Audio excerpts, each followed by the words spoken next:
Okay. Before anyone rushes to the comments to ask if I'm okay, yes, I am. I know my hair looks like it lost a custody battle with my pillow.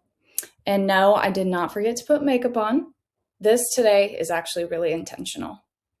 So here I am, messy hair, no makeup, baggy t shirt. And you know what? I have Christmas pajama pants on too.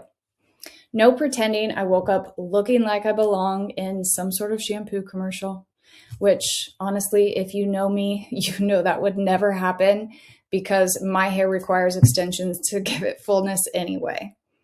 For me, you guys, being like this is very freeing because today's conversation would feel just a little hypocritical if I only felt brave enough to have it after spending an hour making sure everyone was going to approve of how I looked. So let's talk about something I think far too many of us are actually paying for, and that's the cost of being liked by everyone. What if the reason you're feeling exhausted all the time isn't because people dislike you, but because you're working so hard to make sure that they don't? How much of your life have you spent editing yourself, biting your tongue, changing your opinion, laughing at jokes that weren't actually funny? We've all done this. Or saying, I'm fine. How often have you felt yourself shrinking your personality, hiding your needs, or pretending that you don't care? All in an effort to be accepted. Here's the problem that I see with this. If people only love the version of you that has been edited for their comfort, do they actually know you? If you're new here, I'm Amanda Hill. I'm a licensed mental health counselor. I'm a published author, a podcaster, public speaker, and owner of private practice with multiple locations here in Indiana. For more than 20 years, I've helped people navigate relationships, boundaries, self-worth, anxiety, and personal growth. And one of the saddest patterns I see is people spending years trying to earn love by becoming someone that they're not. I had a client years ago who seemed to be loved by everyone. At least that's what it looked like. She never said no. She never disagreed, and she never wanted to inconvenience anyone. Anytime someone asked her for a favor, she was always there. If someone crossed a boundary, she would smile through it.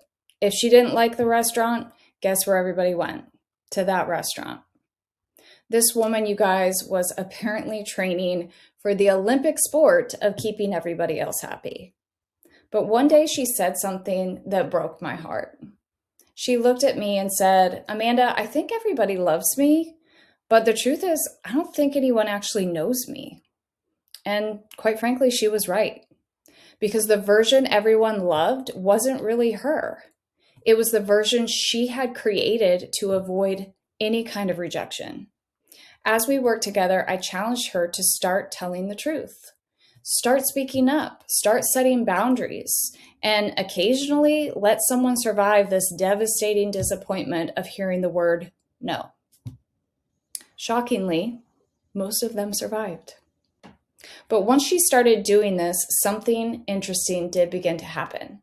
Some of her long-term relationships got a little uncomfortable. Some people became a little frustrated. And then, unfortunately, there were people who pulled away completely. At first, she was kind of mad at me, told me that she believed that she'd made a terrible mistake. But I encouraged her to stay the course because here's what I knew she couldn't see yet. Healthy relationships stretch. Unhealthy relationships snap. And that's exactly what happened. The people who genuinely loved her, they stayed. In fact, those relationships actually became deeper, safer, and more authentic to her.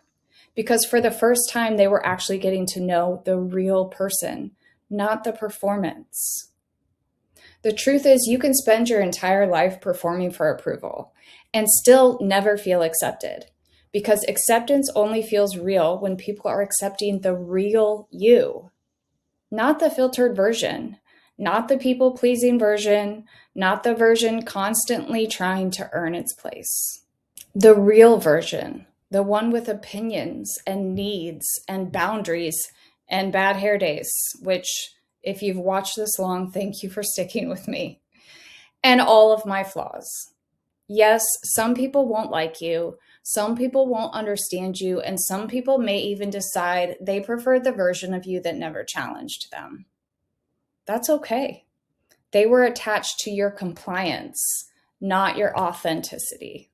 The goal we should all have should never center around being liked by everyone.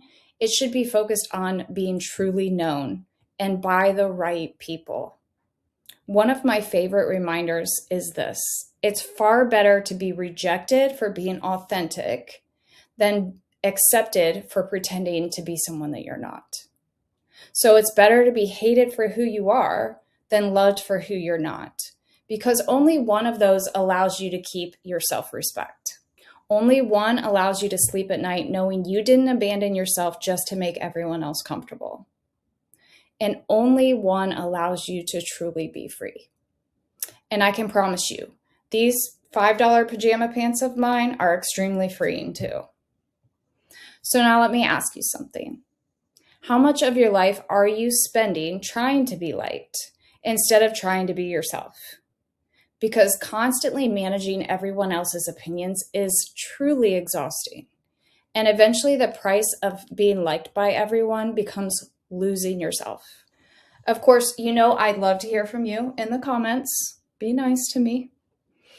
What's one boundary you've set or one way you've become authentic that genuinely improved your life?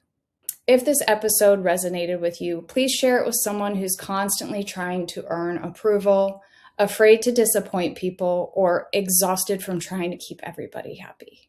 Just make sure they're well prepared for this. And if you enjoy conversations about mental health, relationships, self-worth, boundaries, and personal growth, I would love for you to subscribe here on YouTube and follow my podcast, Mental Health with Amanda. That's on Spotify and Apple Podcasts. Don't forget, not everyone has to understand you, agree with you, approve of you, or even like you for you to be worthy. The people who are meant to be in your life will never require you to abandon yourself just to keep them comfortable. Until next time, keep doing the work, keep honoring your needs, keep having the courage to show up exactly as you are. Messy hair and all. Because the goal isn't to be liked by everybody. The goal is to be known, accepted, and loved for who you truly are.